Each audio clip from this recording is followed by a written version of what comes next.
Nkwanirizaako gwe munnange akyagyekuumiddeko ensi Buganda anti munnange ensi Buganda kuno kwe kwaffe Kawanda Musoke ow'ennabalanga Bukoba Kyaggwe akaala amatendo nze nkubuuzaako nateera olunaku olwaleero kansuubire nti munnange oli bulungi munnange nno olunaku olwaleero nsaba atwajjukanyeeko ku bino nabyo ate tubimanye obadde okimanyi munnange nti amannya g'ebika agamu gagenda gafa so nga ate okufa kwago nkuba kwoleka akufa kwazimu ku mpisa zaffe n'obulombolombo ko n'ebyafaayo byaffe nga Abaganda nzikiriza olwaleero nkuwe amannya n'amakulu gaago naawe ogamanye otuume erinnya ng'omanyi kye litegeeza.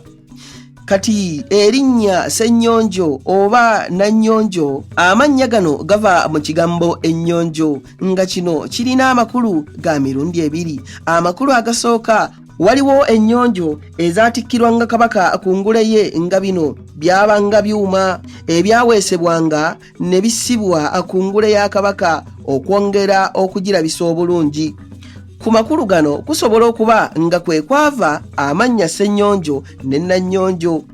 Ennyonjo endala kiba kituuti okutuuzibwa abagole nakyo munnange ekiyitibwa ennyonjo.